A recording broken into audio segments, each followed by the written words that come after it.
परीक्षेची तयारी करणाऱ्या सर्व विद्यार्थी बांधवांचं पुन्हा एकदा स्वागत आहे. बुद्धिमापन चाचणी क्रमांक 28 जी की कालमापन म्हणजे घड्याळ. कालचे कालमापन आपलं कॅलेंडर किंवा दिनदर्शिकेवर आधारित होतं. आजचा हा घटक कालमापन घड्याळ किंवा क्लॉक या घटकावर आधारित आहे. आता आपल्यासमोरचा जो पहिला प्रश्न आहे, अशा स्वरूपाचे आपण 3 प्रश्न पाहणार आहोत. आपल्या चाचणीत एकाच प्रकारचे 3 प्रश्न घेतले होते, ज्याच्यामुळे आपलं दृढीकरण होईल. प्रश्न बघा, 5:15 दोन्ही काट्यातील कोण किती असेल? आता कोणते काटे? तास काटा आणि मिनिट काटा यांच्यामध्ये कोण किती अंशाचा असेल असा प्रश्न आहे. पर्याय 63 अंश, 62 अंश, 63.5 अंश, 37.5 अंश. हा प्रश्न सोडवताना आपल्याला एक सूत्र पाहावं लागेल. ते सूत्र लिहून घेऊया पहिल्यांदा. ते सूत्र बघा, आपण इथं पिंक बॉक्स मध्ये घेतलंय. कोण बरोबर 11/2 m वजा 30/h. तुम्ही व्हिडिओ पॉज करून स्क्रीनशॉट घेऊ शकता किंवा लिहून घेऊ शकता वहीत. आता या सूत्रामधलं हे m काय आहे, हे h काय आहे आणि कोण काय आहे ते समजून घेऊया.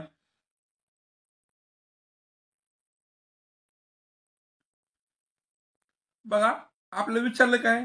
कोण विचारलेलं आहे. कोणाचं चिन्ह दिलंय.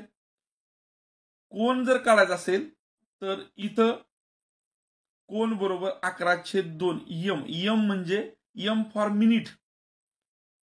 मिनिटची स्पेलिंग काय? MINTUE minute. त्याप्रमाणे HOUR हावर. हावर म्हणजे तास, मिनिट म्हणजे मिनिट. ह्यासाठी हे दिलेलं आहे.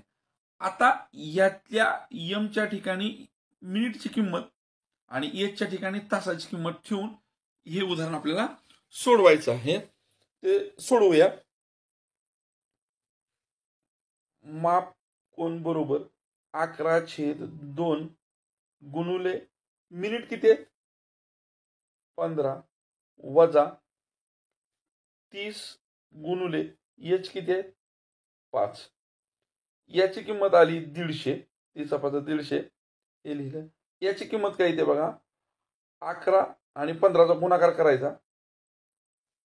11 आणि 15चा गुणाकार केल्यानंतर तो किती येतो? 11×5 = 55. आजचे गेले 5. 11 × 11 = 5 = 16. 165/2.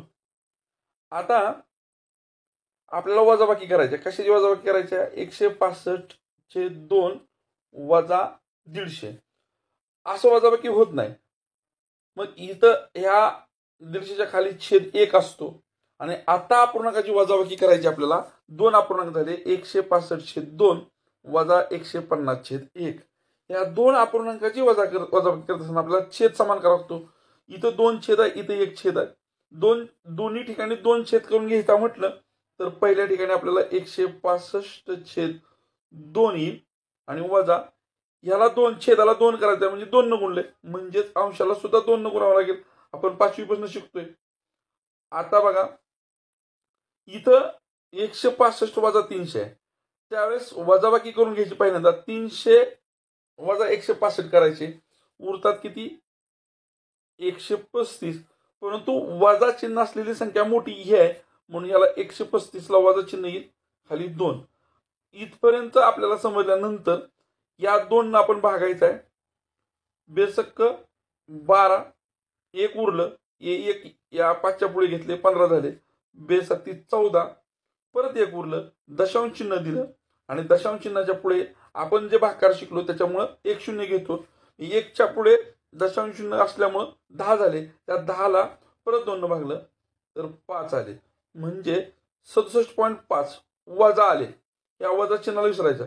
परंतु हे वजा जरी आलं असलं, ज्यावेळेस कोण विचारलेला असेल आपल्या घड्याळावरचा, त्यावेळेस वजा येऊ किंवा धन येऊ, उत्तर तेच धन स्वरूपात घ्यायचं आणि म्हणून या प्रश्नाचं उत्तर पर्याय क्रमांक 4 आहे.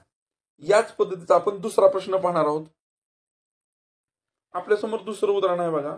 4:48 तास काटा आणि मिनिट काटा यांच्यामध्ये किती अंशाचा कोन होईल? या स्वरूपाचं अशाच प्रकारचं एक गणित आपण पाहिलेलं आहे आणि अशा प्रकारचं अंशाचा कोन विचारलेलं उदाहरण जर आपल्याला विचारलं असेल तर आपलं एक सूत्र पाठ असायला पाहिजे. ते सूत्र कोणतं आहे ते लिहून घ्या किंवा स्क्रीनशॉट घ्या बघताना. ते सूत्र आपण या बॉक्समध्ये लिहिले, कोन बरोबर 11/2 वजा 30/1. आता हे म्हणजे काय, मिनिट्स पहिल्या व्हिडिओमध्ये सांगितलेलं आहे, पहिल्या उदाहरणामध्ये सांगितलेलं आहे. एच म्हणजे काय, तास. त्याच्या किमती सोडून आपण कोणाची किंमत काढू शकतो. कोन बरोबर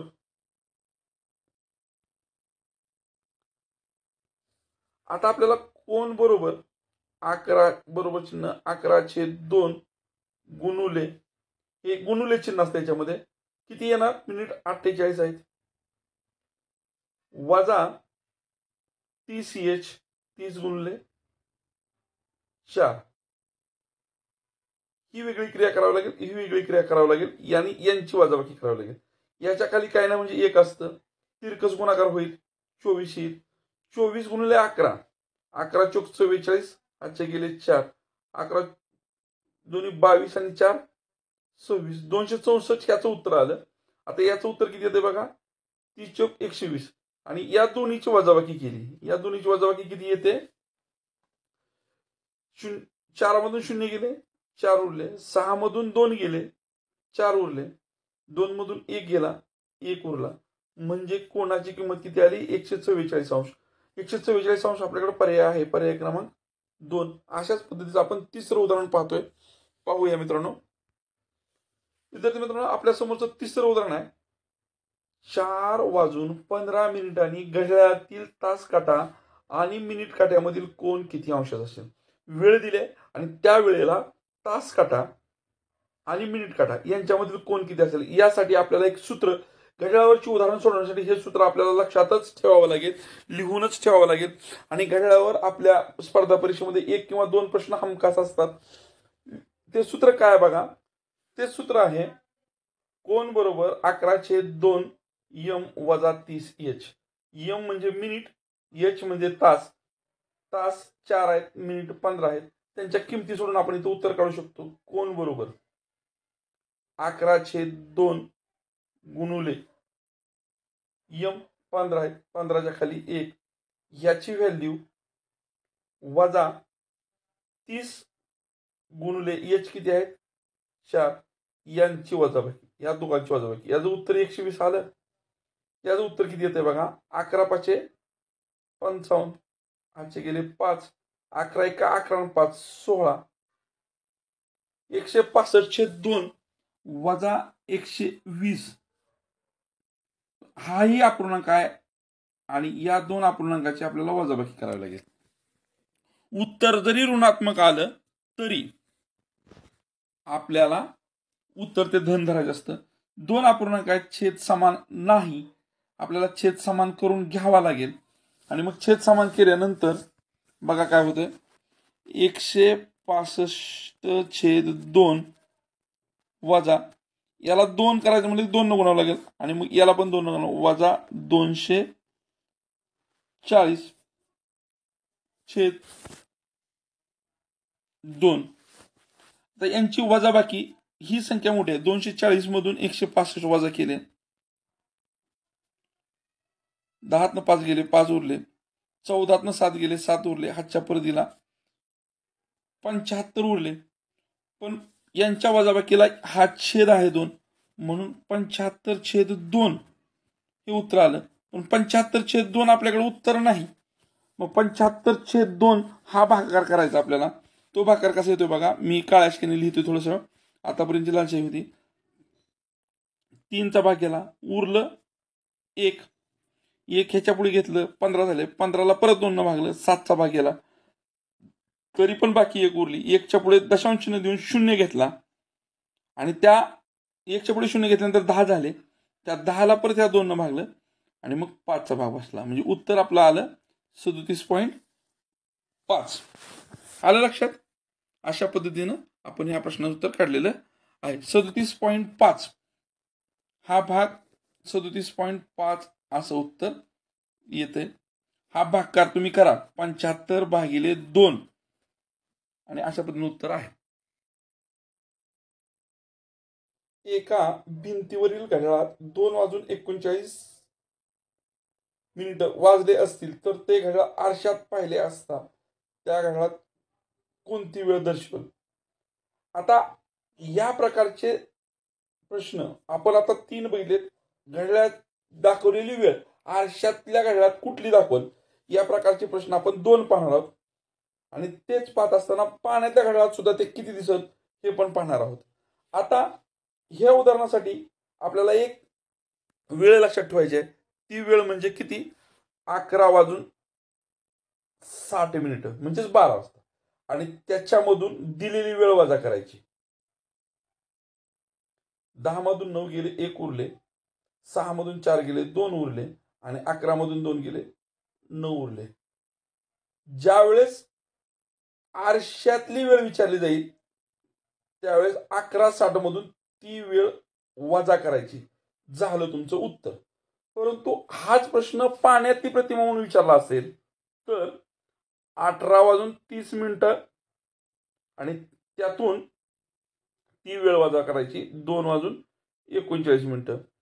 9 जात नाहीत म्हणून हातचा घेतला. 10 मधून 9 गेले, हातचा परत दिला. 3 मधून 4 जात नाहीत म्हणून 13 मधून 4 गेले, 9 उरले. हातचा परत दिला. उरले किती? 5, 15. परंतु 91 मिनिटं नसतात. म्हणजे ह्यातल्या 60 मिनिटाचा एक इकडे तास आपल्याला करायचा. 16 वाजून 31 मिनिटं. आणि 16 वाजून 31 मिनिटं म्हणजेच 12 नंतर 4 वाजून 31 मिनिटं. ही वेळ आहे पाण्यातल्या घड्याळाची. पाण्यातल्या घड्याळासाठी 18:30 मधून दिलेली वेळ वजा करायची. कारण हे आपल्याला विचारलेलं नाही, त्याच्यामुळे पर्याय दिसणार नाही. आपल्याला विचारलं काय होतं? आरशात किती वाजतील दिसतील.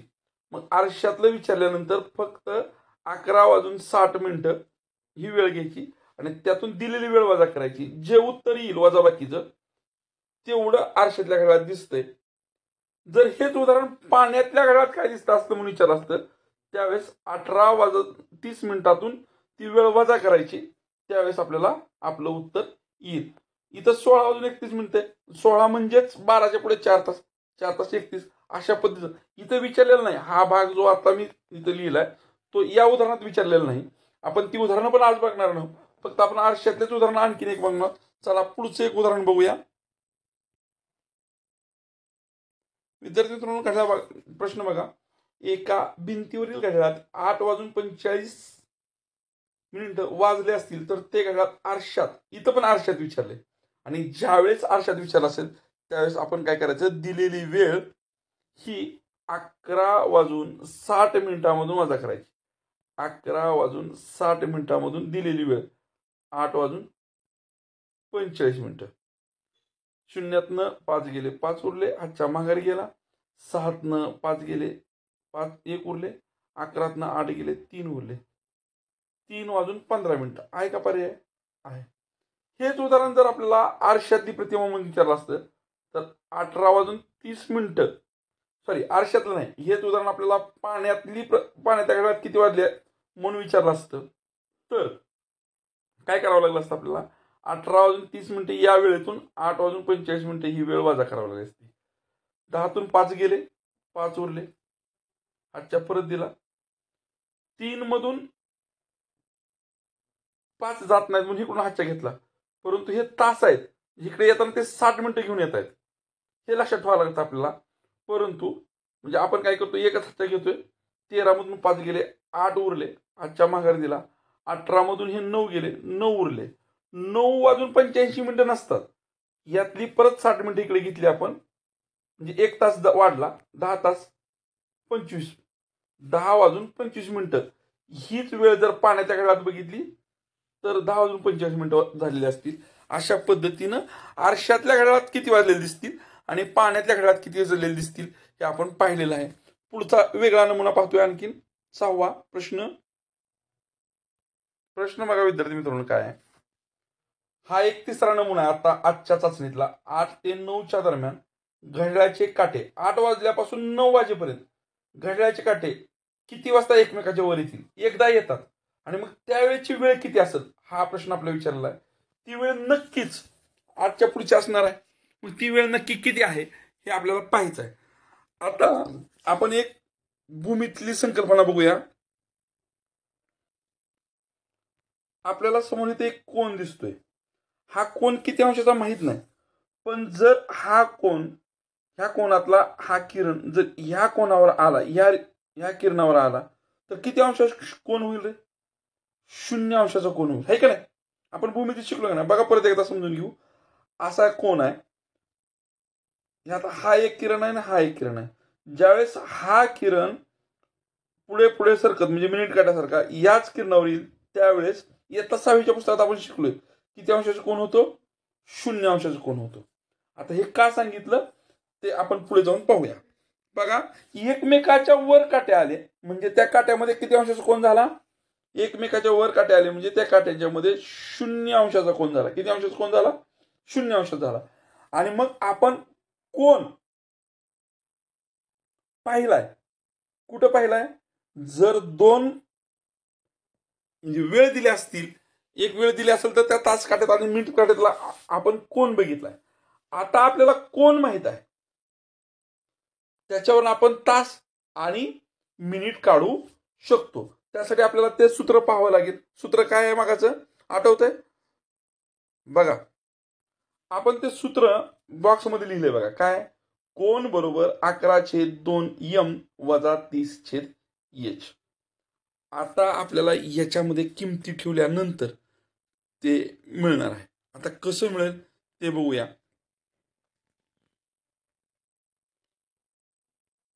या सूत्रात आपण ह्या m ची किंमत काय घेत होतो मित्रांनो? मिनिट घेत होतो, जे की आपल्याला माहित नाही. आणि h ची किंमत काय घेत होतो? तास. आता मला सांगा, 8 वाजून 9 वाजेपर्यंत, पूर्ण 8 वाजल्यापासून 9 वाजेपर्यंत असतो जो वेळ असणार आहे तो किती असणार आहे? 8 वाजून 1 मिनिट, 8 वाजून 2 मिनिट, 8 वाजून 4 मिनिट, अशा पद्धतीचा तो वेळ 8 वाजून 59 मिनिटापर्यंत असणार आहे. आणि या वेळेत ते काटे कधी ना कधी एकमेकाच्या वर येणार आहेत. म्हणजे एच ची किंमत किती असणार आहे? ह्या दिलेल्या ह्यातली बारीक ही एच ची किंमत असणार आहे. आणि मग इथं एच ची किंमत ठेवून आपल्याला आपलं उदाहरण सुटतंय. बघू कसं सुटतंय परत एकदा. आता आपण इथं किमती ठेवू बघा. कोन बरोबर 11/2m वजा 30 गुणुले एच ची किंमत आपण ही बारका, या दोन्ही जी वेळ दिली त्यातला बारका घ्यायचा 8, या दोन्हीचा गुणाकार. आणि या कोणाची आपल्याला किंमत माहित आहे किती आहे? 0 आहे. का 0 आहे? एकामेकाच्या वर असतात त्यावेळेस कोन किती अंशाचा असतो? 0 अंशाचा असतो. म्हणजे या संख्येतून या दोन्हीचा गुणाकार वजा केला असता ती संख्या 0 होते. मग आता बघा, या दोन्हीचा गुणाकार किती आला? 240 आला. म्हणजे 11/2m वजा 240 केलं असता 0 मिळतात. आपल्याला m ची किंमत काढायची आहे. म्हणजे m वालं पद एकटं ठेवायचं असतं. मग हे पद जे आहे ते बरोबर चिन्हाच्या पलीकडे जाईल. म्हणजे पुढे काय होईल? 11/2m बरोबर 240. कशामुळं? बघा, ह्याची टोटल किंमत 240 आहे. हे ह्यातनं वजा 240 केलं की 0 होते. म्हणजे 11/m ची किंमत ह्या 240 होते. ह्यातनं हे गेलं, 240 गेलं म्हणजे 0 होते. म्हणजेच 11/m ची किंमत 240 आहे. आता आपल्याला ह्या m ची किंमत काढायची आहे, मिनिटाची किंमत काढायची आहे. 8 वाजून किती वेळ पुढे मिनिट असतील? मग ह्या m बरोबर हे 11/2 गुणाकारात आहेत. पुढे जाऊन ते काय होतात बघा, 240 गुणुले हे 2/11 बरोबर m होतात, म्हणजे मिनिट होतात. आता मिनिट किती झाले बघा, तुमच्या लक्षात येईल. आता याच्या खाली 1 असतं आणि ह्या 2 अपूर्णांकाचा गुणाकार आहे. ज्यावेळेस अपूर्णांकाचा गुणाकार असतो त्यावेळेस आपण तिरके भाग जातात का बघतो. तिरके भाग जात नाही म्हणून आपण काय करतो, अंशाचा गुणाकार करतो आणि छेदाचा गुणाकार करतो. म्हणजे तो काय येतोय बघा, 480/11. आता हा जो बाकीचा भाग आहे तो आपण कट करून टाकू म्हणजे आपल्याला जागा मिळेल. आपण इथं नको असलेला भाग आता क्लिअर केला आहे. आपल्याकडे उरलंय काय, 480/11. 480/11 जर केलं 11 × 11, 11 × 44, उरले 4, 4च्या पुढे 0 घेतला, 40 झाले. 11 × 33, 3चा भाग गेला, उरले किती 7, खाली 11, 43.7/11. म्हणजे आपला पर्याय कुठे आहे बघा तशा पद्धतीचा. म्हणून पर्याय क्रमांक 3 हे या प्रश्नाचं उत्तर असेल. विद्यार्थी मित्रांनो, गणित बघा. 7 वाजल्यापासून 8 वाजेपर्यंत किती वाजता तास काटा व मिनिट काटा एकमेकावर असते? पर्याय 7 वाजून 38.30/11 मिनिटे, 7 वाजून 36.3/11 मिनिटे, 7 वाजून 34.2/11 मिनिटे, 7 वाजून 38.2/11 मिनिटे. आता या प्रश्न उत्तर काढण्यासाठी आपल्याला ते सूत्र माहित पाहिजे जे आपण पहिल्यांदा कोण काढण्यासाठी वापरलं. ते सूत्र काय परत एकदा बघूया बघा. सूत्र आपल्या समोर आहे. सूत्र काय आहे? कोन बरोबर 11/2m वजा 30h. ज्यावेळेस काटे एकमेकावर असतात त्यावेळेस त्यांच्या मधला कोन, हे काटे वेगवेगळ्या दिशेला आहेत परंतु जे ते एका वेळेस एकावर एक येतील त्यावेळेस त्यांच्या मधला कोन असतो 0°. म्हणजे इथली किंमत आपल्याला 0° मिळाली आणि त्याच्या आधारे आपल्याला उत्तर सोडवायचं. आता इथं 7 वाजल्यापासून 8 वाजल्यापर्यंत म्हणजे सुरुवात कुठनं केली आहे 7. म्हणजे या सूत्रात h ची किंमत अशा प्रकारच्या उदाहरणाला सुरुवातीचा तास सोडून करायची असते. चला सोडवूया पुढे. आता किमती ठेवूया. 0° बरोबर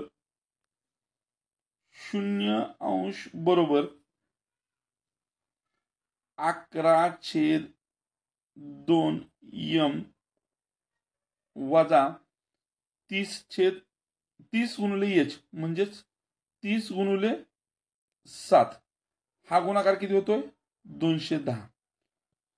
0° बरोबर म्हणजे 11/2m वजा 210 केलं असता 11/2m वजा 210 बरोबर 0.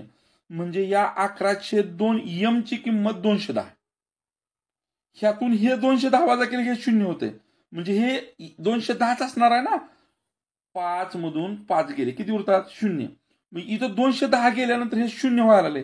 म्हणजे हे 11/2m किती असणार आहे किती 210. आणि मग आपल्याला उदाहरण सोडवायचं. आता उदाहरण बघा कसं सुटते. मग 11/2m बरोबर 210. m ची किंमत काढायची म्हणून हे 11/2 इकडे जाणार बरोबरच्या, पण ते जात असताना m बरोबर त्याचं नातं गुणाकार तिकडे जात असताना उलटून गुणाकार होतो. म्हणून काय होतं बघा 210 गुणुले 11/2. या 2 न मला भागलं 1चा भाग बसला.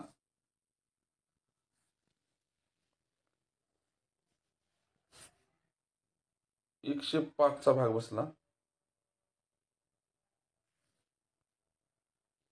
इथं आपलं पक्षांतर चुकलंय. काय होते घोळ बघा, गडबड होती थोडीशी, नाही म्हणलं तरी हे आपलं चुकलंय. काढून टाकू. कारण हे 11/2m इकडं आल्यानंतर म्हणजे 210 इकडं थोडंसं घेऊ आपण. हे असं 210ला गुणले 2/11 होतात आणि मग m ची किंमत निघते. म्हणजे थोडक्यात काय होते 420/11 बरोबर m. 420/11 करूया. 11 × 11, 11 × 33, उरले 9. 9च्या पुढे हा 0 घेतला 90 झाले. 11 × 88, आता 38 आणि उरले किती 2 11. म्हणजे मिनिट किती असणार 38.2/11. 38.2/11. वेळ तर 7 नंतरचीच असणार आहे म्हणून 7 वाजल्या. अशा पद्धतीने आपण या प्रश्नाचं उत्तर काढू शकतो. हा आपल्या समोरचा पुढचा प्रश्न बघा. सोमवार दुपारी 2 वाजल्यापासून मंगळवारी सकाळी 2 वाजेपर्यंत तास काटा व मिनिट काटा एकमेकांच्या विरुद्ध बाजूला किती वेळा येतील? थोडक्यात 180 अंशाचा कोन होतो. आता वेळ किती आहे आणि तास किती आहेत हे बघा. आता बघा, सोमवारी दुपारच्या 2 वाजल्यापासून मंगळवारी सकाळी म्हणजे 2 वाजल्यानंतर 3, 4, 5, 6, 7, 8, 9, 10, 11 आणि 12 वाजल्या. इथं सोमवार संपला आणि 1 वाजता मंगळवार सुरू झाला आणि 2 वाजता मंगळवार. म्हणजे अशा रीतीनं 12 तासाचा वेळ आहे. हा वेळ किती आहे? 12 तासाचा आहे. आणि लक्षात काय ठेवायचं बघा, 12 तासामध्ये घड्याळात सरळ अंशाचा कोन किंवा 180 अंशाचा कोन हा 11 वेळाच होतो. 12 तासात काटे एकमेकांच्या विरोध बाजूला 11 वेळा येतात. तसंच काटे एकमेकावर म्हणजे 0 अंशाचा कोन सुद्धा 11 वेळाच होतो. त्याच पद्धतीनं 12 तासात 11 गुणिले 4 44 वेळा, 11 गुणिले 2 22 वेळा काटकोन होतो. अशा पद्धतीनं या प्रश्नाचं उत्तर काय येणार आहे? मग 12 तास झालेत आणि 12 तासात एकमेकाच्या विरोधात घड्याळातले काटे फक्त किती वेळा येतात? किती वेळा? कोण विचारत येईल त्यावेळेस 12 तासात 11 वेळा विरोधी बाजूला, 12 तासात एकमेकावर 11 वेळा, 12 तासात काटकोन 11 गुणिले 2 म्हणजे 22 वेळा, 24 तासात सरळ कोन 22 वेळा, 24 तासात एकमेकावर काटे 22 वेळा, 24 तासात काटकोन म्हणजे 90 अंशाचा कोन हा 44 वेळा. अशा पद्धतीने हे आपल्याला पाठ करूनच ठेवायचं आहे. पुढचा प्रश्न बघूया, 9वा. विद्यार्थी मित्रांनो, इथं बघा उदाहरण काय दिलंय. 8 वाजल्यापासून 9 वाजेपर्यंत तास काटा व मिनिट काटा एका सरळ रेषेत किती वाजता येतील? सरळ रेषेत येतील म्हणजेच 180 अंशाचा कोन असतो. आता 180 अंशाचा कोन किती वाजता होईल अशा पद्धतीचा प्रश्न आहे. आणि मग जे सूत्र दिलं होतं त्या सूत्रात थोडासा बदल करून आपण वेगळं सूत्र घेतोय. बघा सूत्र काय. आता आपण सूत्र काय केलंय बघा, कोनच्या ऐवजी तर पहिल्यांदा माप घेतले किंवा मिनिट घेतले, 60 EH वजा 360 भागिले 11 केले. ज्यावेळेस आपल्याला सरळ रेषेतला कोन काढायचा आहे किंवा एकावर एक येणार आहे त्यावेळेस आपल्याला माहित असते या 8 नंतरची वेळ असते. EH ची किंमत ऑलरेडी माहित असते आपल्याला, पण आपल्याला किंमत कशाची काढायची असते? मिनिटची काढायची असते. म्हणून यम ठेवून आता किंमत काढायची आहे. 60 EH, 60 गुणिले EH, EH किती आहेत? 8, 60 गुणिले 8 यांचा गुणाकार वजा 360 आणि मग त्याला भागिले 11. आता 60चा आणि 8चा गुणाकार केला तर तो येतो 480. 480 8 वजा 360 केले आणि खाली भागिले 11 केले. यांची वजा किती येते? 120 येते. 120 छेद 11 केलं, 11 1 11, 1चा भाग गेला, 1 उरलं, 10 राहिलं म्हणजे भाग जात नाही म्हणून भाग शून्याचा दिला. कितीचा दिला? शून्याचा दिला.